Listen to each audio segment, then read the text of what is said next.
Welcome to icon politics. నేను మీ హరిత. రామ్ గోపాల్ వర్మ గత 2 రోజులుగా ఎంత హడావిడి చేస్తున్నాడో, పోలీసులను కూడా ఎంత హడావిడి పడేలా చేస్తున్నాడో మనం చూస్తూనే ఉన్నాం.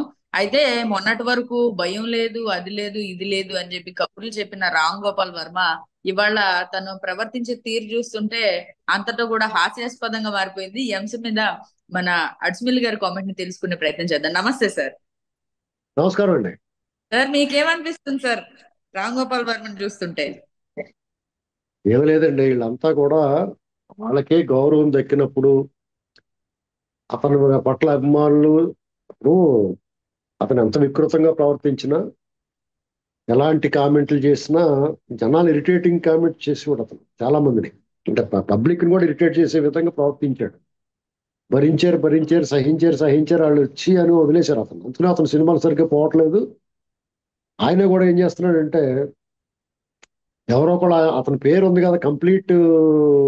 ఇప్పుడు వెన్న కాచిన తర్వాత నెయ్యి వస్తుంది.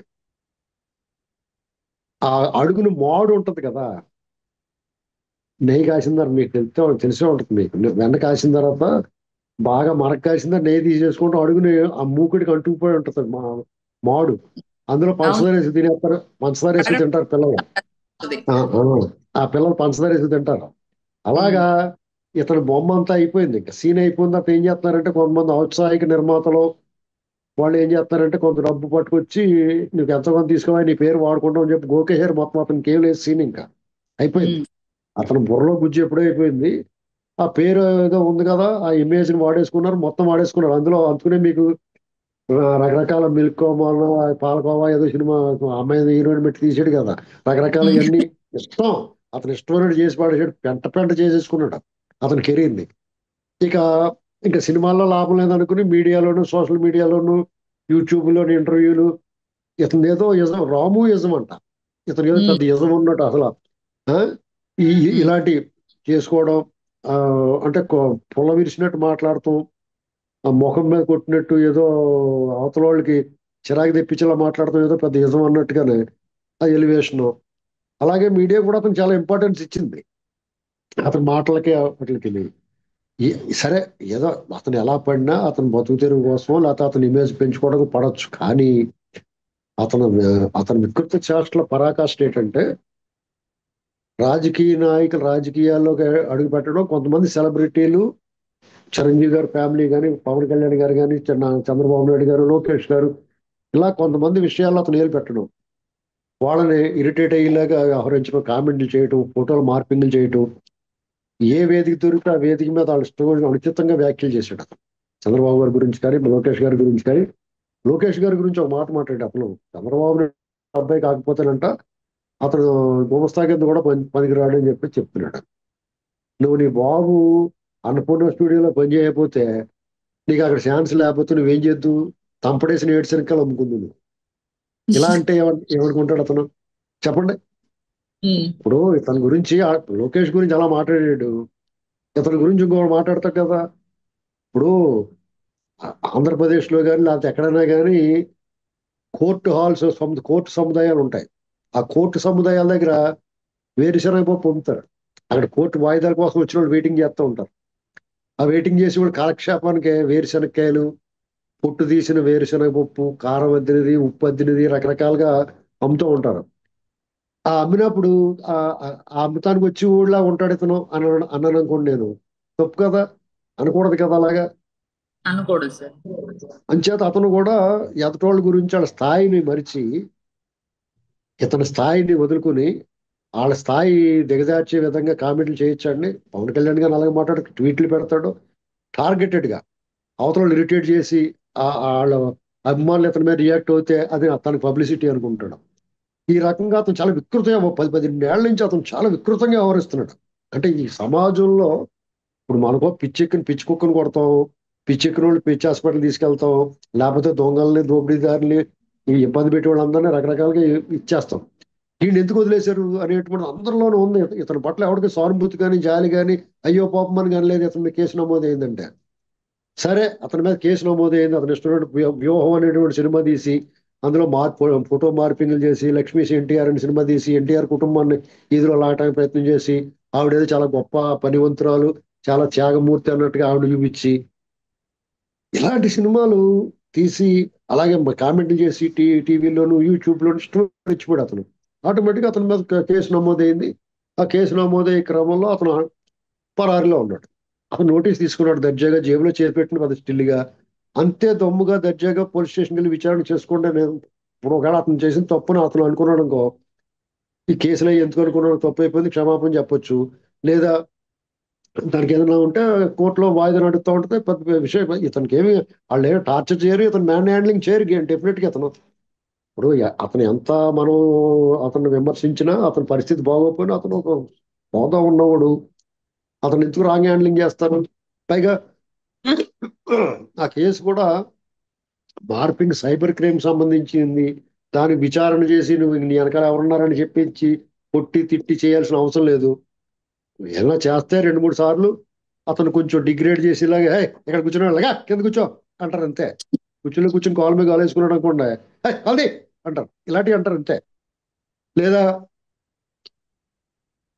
ఎటరని స్టిల్ అనిపిస్తారు ఎవడో ఒకటి చేత. ఓ కానిస్టేబుల్ వచ్చి ఎవరు నువ్వు ఇక్కడ కూర్చున్నావు అంటాడు అన్నమాట రాగానే.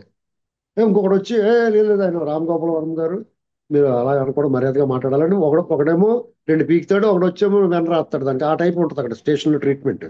అలాంటి చిన్న చిన్న చేస్తారు తప్ప ఇతను మళ్ళీ అతనికి ఏమి రాడ్ బెండింగ్ చేయరండి. రాడ్ బెండింగ్ అంటే ఏంటంటే కొంతమంది చేశారు ఈ మధ్యన, ఆ టైప్ అతనికి ఏం చేయరు.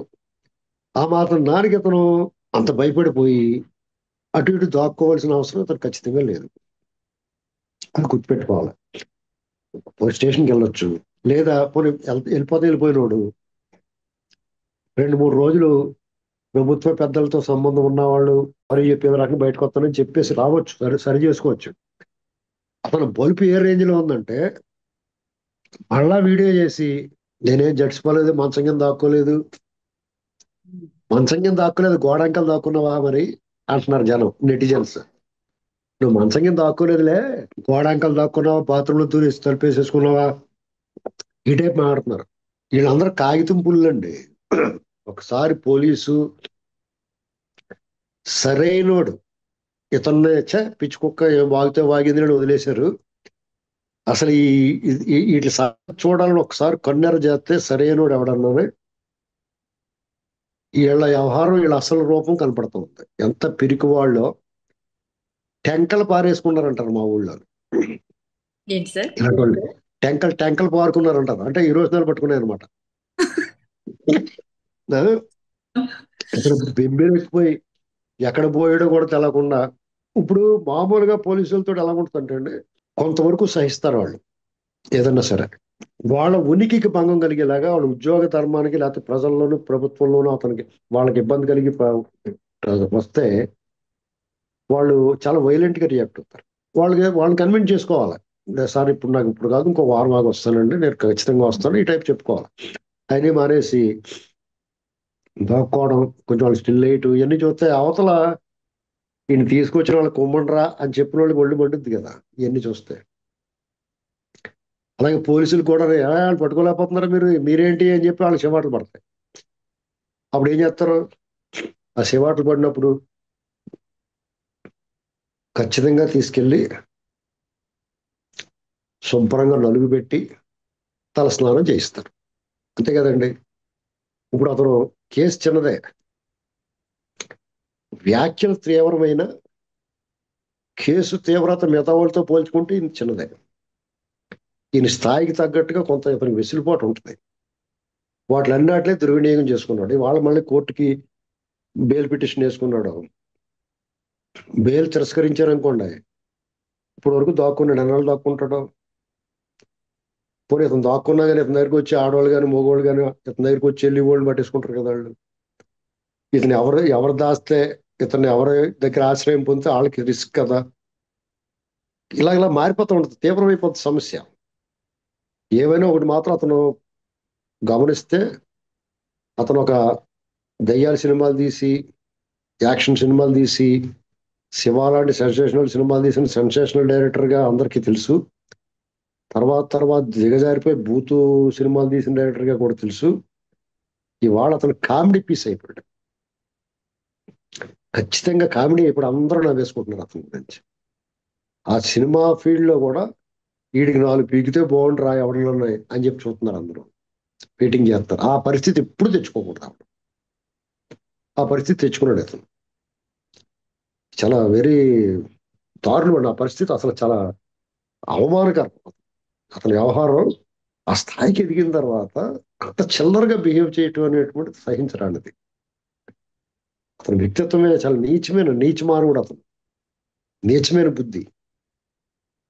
నువ్వు బతకడం బతుకయ్య నీలాగా ఎంతో మంది బతుకుతారు. నువ్వు బతుకున్నావు, కుక్క బతుకుతుంది, పంది బతుకుతుంది అన్నట్టుగానే అతన్ని చాలా స్థాయి దిగజారిపోయేలా వ్యవహరించాడు. ఈ అంశం మీద మీ కామెంట్ ని తెలియజేసిన మీ స్టైల్ ఆఫ్ కామెంట్ ని తిరిగి మరొక అంశంతో మళ్ళీ కలుద్దాం సార్. Thank you. ఓకే అండి.